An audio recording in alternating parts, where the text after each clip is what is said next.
Alright, what's going on, guys, and welcome back to my channel. The whole purpose of this video today is I want to go over the whole concept and kind of have a show and tell, I guess, of a bag gun slash PDW, whatever you want to call it, all the acronyms, whatever.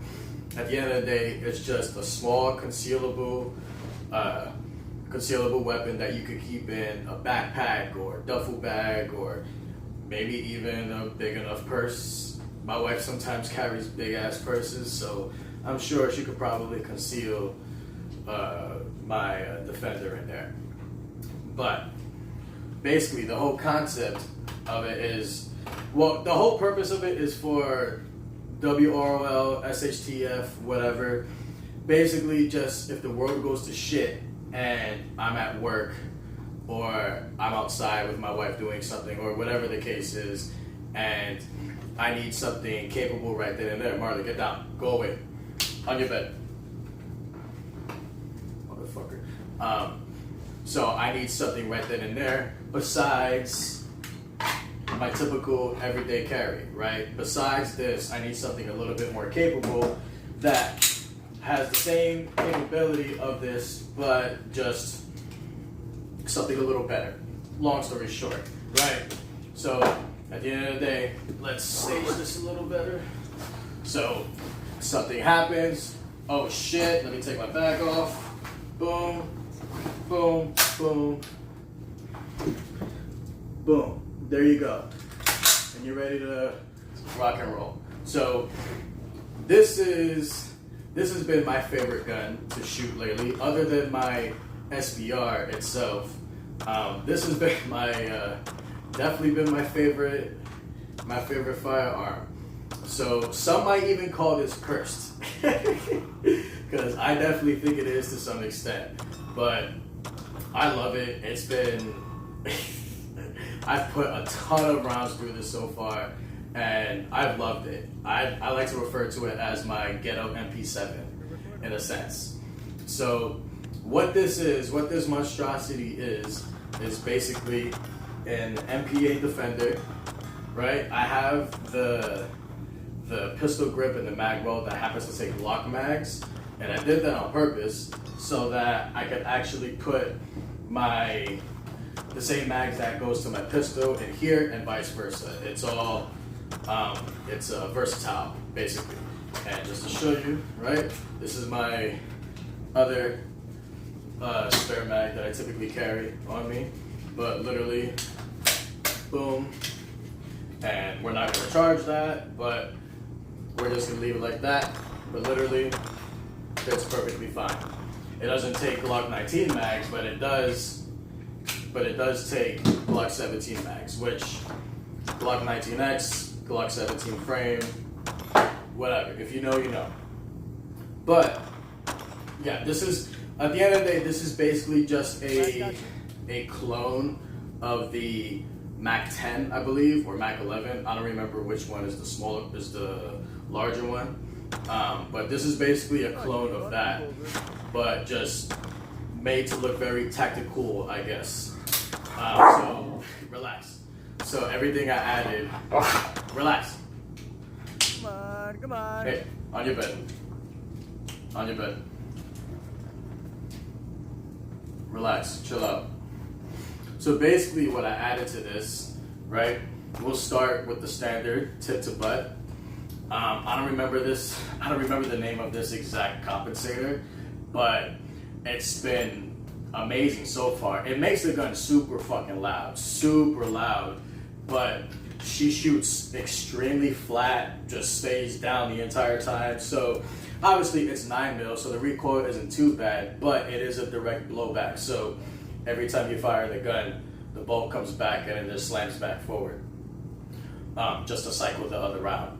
So the recoil after a bunch of rounds, and especially after you're getting tired or if you're hot or whatever, just a long range day on the outside range, this definitely helps keep it really flat. So every time you're firing, it's not pushing you back so much. It kind of stays really flat. So your follow-up shots can be really fast with this.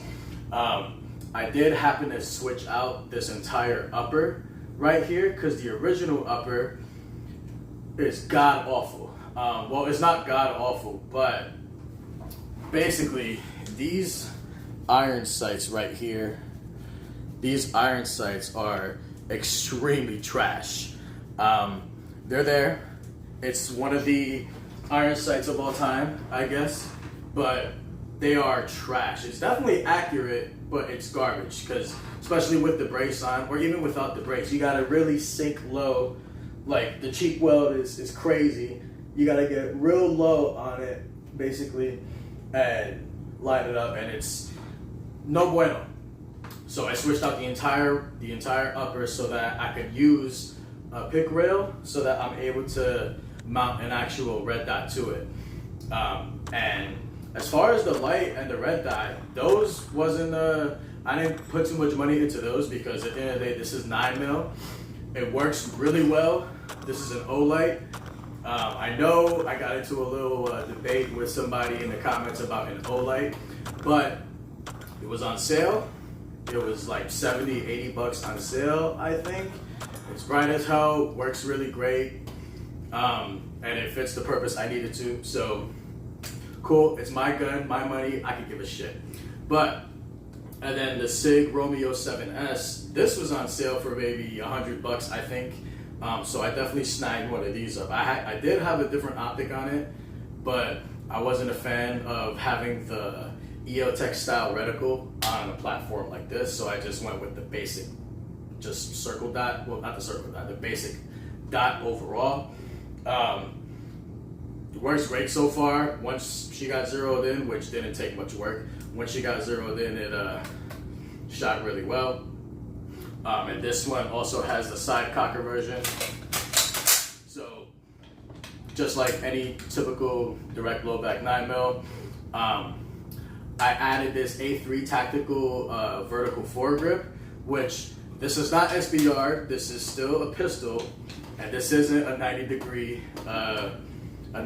this is not a 90 degree foregrip. So this is legal. This is definitely legal because it's not 90 degrees. So we're in the clear for that. It did have a pick rail on the side here, but I decided to take it off just for the sake of comfortability when I end up gripping it, right? But it's just a lot more comfortable instead of having to grip it kind of like more of a pistol, instead of having to grip it like this, especially with it being braced. Obviously, you can be a lot more accurate, I don't know, with a lot of things if you have a vertical grip as opposed to just gripping the bottom of the gun, because this is something you can't really C-clamp. You can't really grip the side of this because it's a reciprocating charging handle. So I made that mistake several times just experimenting, and I've gotten my thumb caught a good amount of times. It's not fun.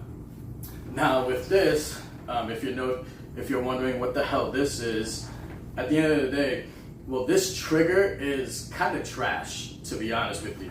This trigger, I'm not sure of the poundage, whatever. I don't really care about that. If it works well, it works well. And if I can be accurate with the trigger that's in it, cool.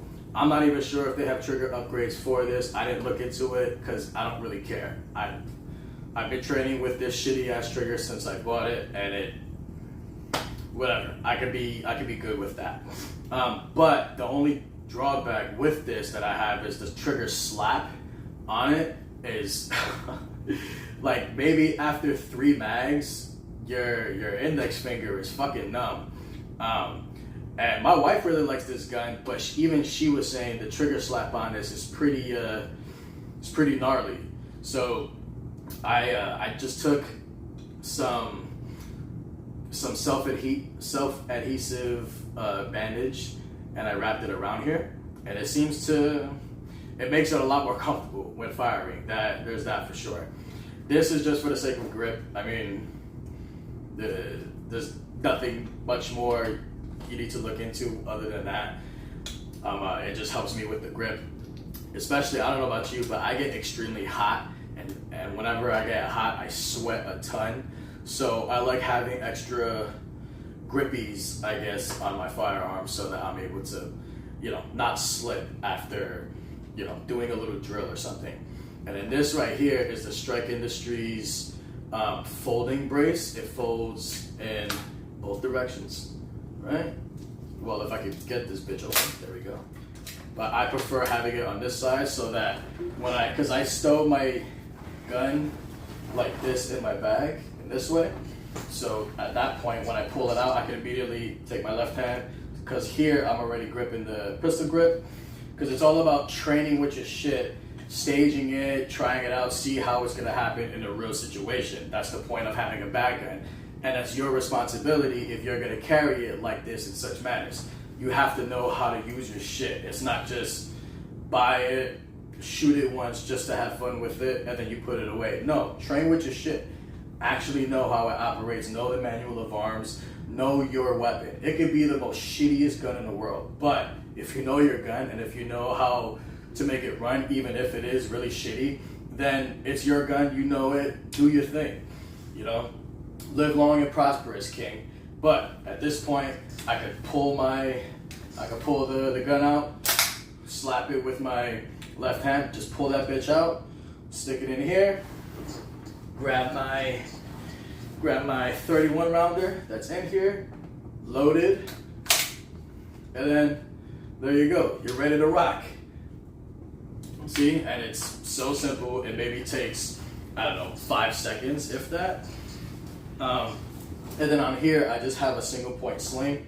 I have it stowed away in the bag, but I have it stowed in my bag with the sling off, just because when I try to pull it out, it gets really in the way. Like I gotta kind of push it out the way, and then I'm able to unfold the brace. So I opt to take it off, and then if I need to actually have it slung on me, I'll grab it real quick, clip it in these right here, in the little clips, and I'm ready to go. And not only that, the whole point of this, because I know I'm not planning on shooting anything 200 yards away, a few hundred yards away. This is just to get me home in the situation I need to, and then I'm grabbing the SBR. So this isn't necessarily going to be a primary weapon for long, you know what I mean? So I need something a little bit more capable than just 2 points of contact, as opposed to 3, you know, which is a lot more efficient, and you can be a lot more accurate and save a lot more ammo doing that. And especially since it takes the same magazines, it makes it a lot easier, especially if you have other things stowed away and ready for these situations, like a gun belt, right? A gun belt, just so you can carry more ammo on you in your fantasy Minecraft server, right? Where you need to shoot your 2-legged creatures. Easily, you could stow your mags on here, and then you're fine. So, in my case, lately I've been keeping my belt in the trunk of my car, because I've been going shooting a lot more recently, especially at the outdoor range.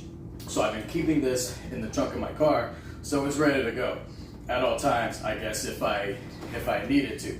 But literally, you got all your mags right here, and if you have an AR mag, you could fit, I'm not sure about all 9mm mags, but at least Glock magazines, you could fit 2 in there. So just on person in general, you could literally have over, damn, what's the math on that? Over 200-300 rounds just on your person alone. What do you have? 30, 27, 27, and then 17, and then 19. Well, I want quick math, Jesus. I don't do math, you know it. I want to say that's about 200 rounds just off the top of my head. But just on your person in general, just having 5 mags on you, I feel is enough to get you home, and then you grab your actual go-to-war gun.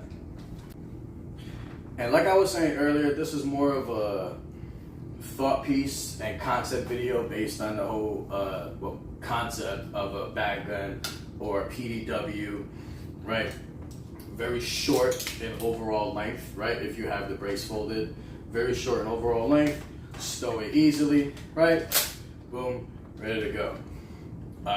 and plus a little bit of a show and tell, just because, you know, I can't just keep bugging my wife and being in her ear about everything, especially after I've already told her everything.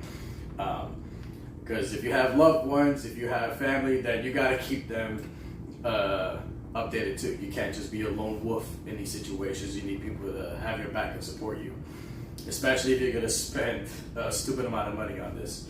So I appreciate you guys tuning in. Thanks for watching, and I'll see you in the next one.